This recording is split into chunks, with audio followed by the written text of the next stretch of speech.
اعوذ باللہ من الشیطان الرجیم بسم اللہ الرحمن الرحیم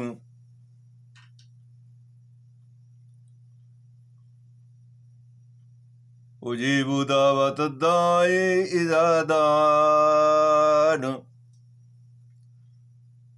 فلیستجیبوا لی ولیؤمنوا بی لعلہم یرشدون۔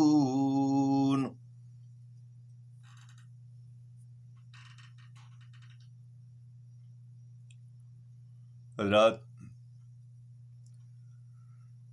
سورہ بقرہ کی آیت نمبر 186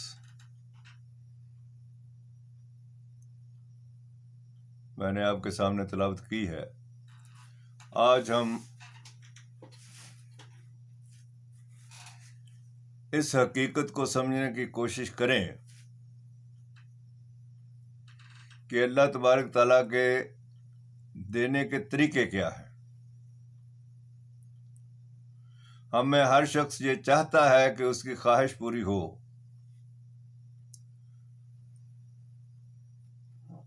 اس کی ضروریات پوری ہوں،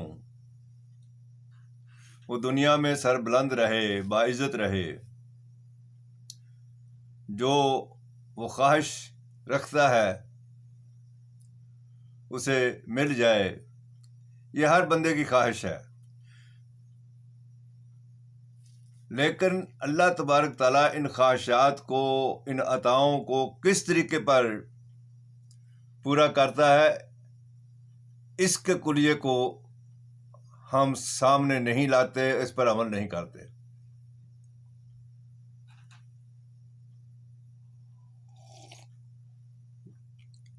یہ ممکنات کی دنیا ہے، یہاں کوئی شے ناممکن نہیں، کوئی شے ناممکن نہیں۔ جو تم بننا چاہتے ہو، جو تم کمانا چاہتے ہو، جو تم خریدنا چاہتے ہو، تم کر سکتے ہو، لیکن اس کے لیے کچھ شرائط ہیں۔ اللہ تبارک تعالیٰ نے اس پوری کائنات کو قوانین کے تابع کیا ہوا ہے، اور اس کائنات کے اندر سب شے، ہر شے جو ہے وہ اللہ تبارک تعالیٰ کے لگے بدلے ہوئے قوانین کے مطابق چل رہی ہے، اور اسی کو سنت اللہ کا لفظ بھی ہے، کلمت اللہ کا لفظ بھی قرآن مجید میں استعمال ہوا، اور فرمایا لا تبدیل لکلمت اللہ، لا تبدیل لسنت اللہ، سنت اللہ۔ میری سنت تبدیل نہیں ہوتی، میرے الفاظ اور کلمات اور میرے قوانین تبدیل نہیں ہوتے۔ اب ذرا اس آیت کا اس پس منظر میں مفہوم سمجھے۔ اجیبو، جواب دیتا ہوں۔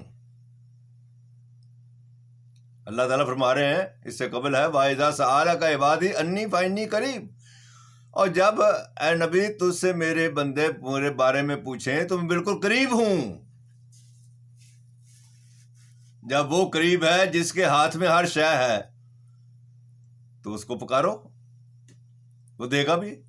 اجیبو، پکار سنتا ہوں، جواب بھی دیتا ہوں۔ دعوت الداعی اذا دعان، جواب دیتا ہوں جس وقت کوئی پکارنے والا پکارتا ہے۔ اب آگے کیا ہے؟ سوال جواب ہو گئے، تم نے پکارا، انہوں نے جواب دے دیا۔ اب آگے اللہ تعالیٰ نے فرمایا فَلْيَسْتَجِيبُوا لِي، میری بات بھی سنیں، قبول کریں جو میں کہتا ہوں۔ وَلْيُؤْمِنُوا بِي، اور میرے اوپر ایمان لائیں کہ کرنے والا میں ہی ہوں۔ فَلْيَسْتَجِيبُوا لِي، مجھ سے مانگے، اور وہ کیا قوانین ہیں جن کے تابع میں عطا کرتا ہوں۔ فَلْيَسْتَجِيبُوا لِي، میرے قوانین جان لے۔ نمبر 1 قانون، محنت کریں، اس کو ہم آگے بیان کریں گے، یہاں میں ضمن عرض کر دیا۔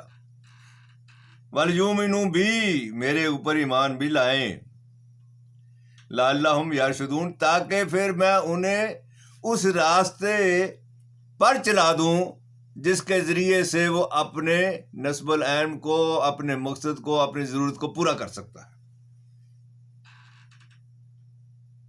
اس میں سب سے اہم ترین کیا ہے؟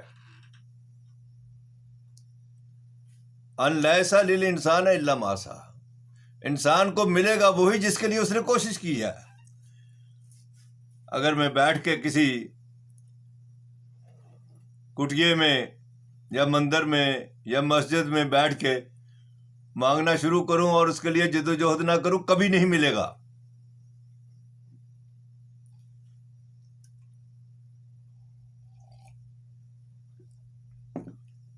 ناشتہ پڑا ہوا ہے سامنے، لیکن جب تک آپ ہاتھ نہیں ہلائیں گے، لقمہ منہ میں نہیں ڈالیں گے، یہ کام آپ کا ہے۔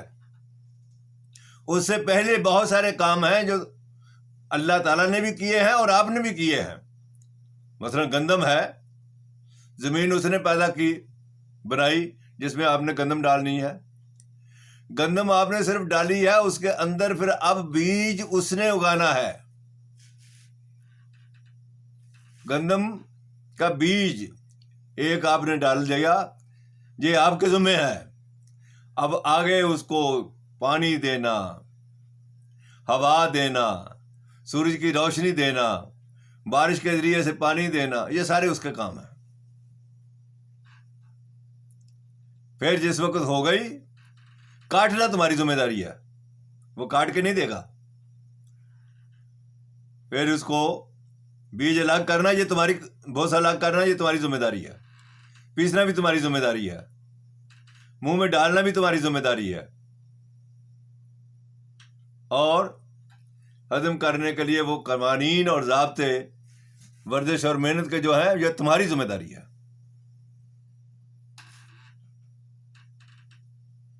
تو فرمایا وَأَن لَيْسَ لِلْإِنسَانِ إِلَّا مَا سَعَىٰ۔ پہلی بات تو یہ، کچھ کام اللہ تبارک تعالیٰ نے اپنے ذمے لیے ہیں، وہ ہے تقدیر۔ اگلے کام تم نے کرنے ہیں، یہ ہے تقدیر۔ کچھ کام اس نے کرنے ہیں، کچھ کام تم نے کرنے ہیں، یہ تقدیر ہے۔ اللہ تبارک تعالیٰ جو حکم جاری کرتا ہے اس کے مطابق ہی عمل کرتا ہے۔ یہ کمپیوٹرائزڈ دنیا ہے۔ آج کل کمپیوٹر کا زمانہ بہت ہے، موبائل کا زمانہ، سارے شخص جانتے ہیں، یہ کائنات کمپیوٹرائزڈ ہے۔ آپ کا کمپیوٹر کتنا بھی آپ اس کی صفائی ستھرائی کرتے رہیں، غلط کمانڈ دے دی کبھی بات نہیں مانے گا۔ یہ کائنات بھی کبھی بات نہیں مانے گی، غلط کمانڈ آپ نے اس کی دے دی۔ فَإِذَا سَأَلَكَ عِبَادِي أَنِّي فَإِنِّي قَرِيبٌ۔ نمبر 1، محنت آپ کر رہے ہیں، آدمی مایوس ہو جاتا ہے، محنت کرنا چھوڑ دیتا ہے۔ یہ اس کا قانون ہے کہ اگر کسی چیز کی طلب میں یہ بندہ خالص ہے تو وہ آزماتا ہے، آزمائش شرط ہے۔ اس کے لیے اللہ تعالیٰ کا قانون کیا ہے؟ وَلَنَبْلُوَنَّكُمْ بِشَيْءٍ مِّنَ الْخَوْفِ وَالْجُوعِ۔ ہم لازماً آزمائیں گے خوف سے، بھوک سے، وَنَقْصٍ مِّنَ الْأَمْوَالِ وَالْأَنفُسِ، اور مال کے نقصان سے بھی آزمائیں گے، اور جان کے جانے سے بھی آزمائیں گے، بس ثمرات اور باغوں کے ختم ہو جانے سے بھی آزمائیں گے۔ وَبَشِّرِ الصَّابِرِينَ، لیکن جو مستقل مزاج رہے ان کو بشارت ہے۔ الَّذِينَ إِذَا أَصَابَتْهُم مُّصِیبَۃٌ، جب مصیبت آتی ہے تو وہ کیا کہتے ہیں؟ قَالُوا إِنَّا لِلَّهِ وَإِنَّا إِلَیْهِ رَاجِعُونَ۔ کیا حضور اکرم صلی اللہ علیہ وسلم کو نہیں آزمایا گیا؟ بلکہ انبیاء اکرام کو تو اتنا آزمایا گیا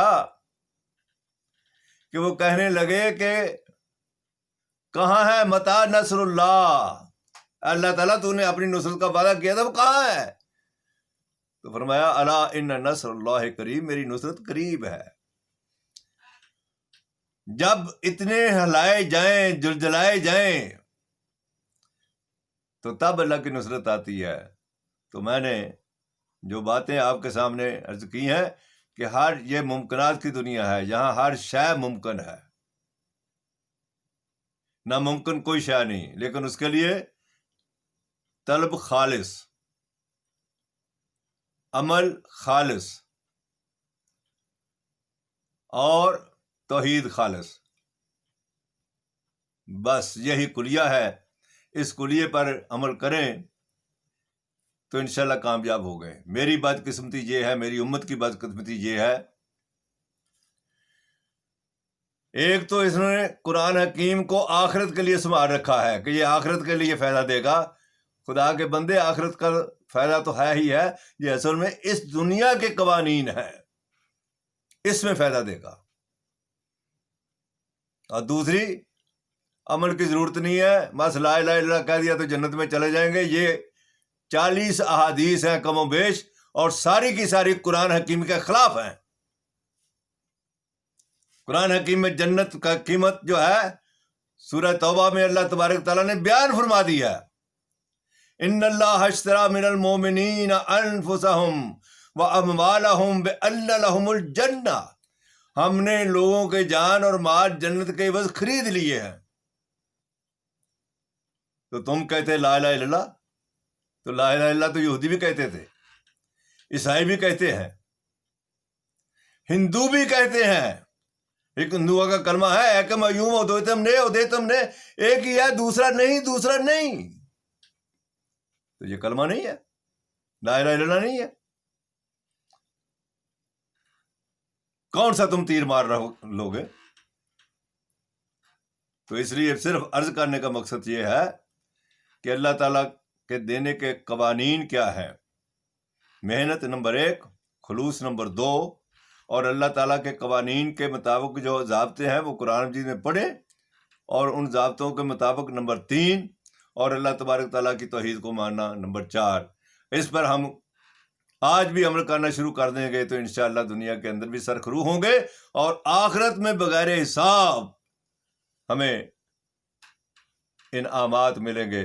اللہ تعالیٰ مجھے بھی اور سامعین کو بھی ان پر عمل کرنے کی توفیق عطا فرمائے. وآخر دعوانا ان الحمد للہ رب العالمین.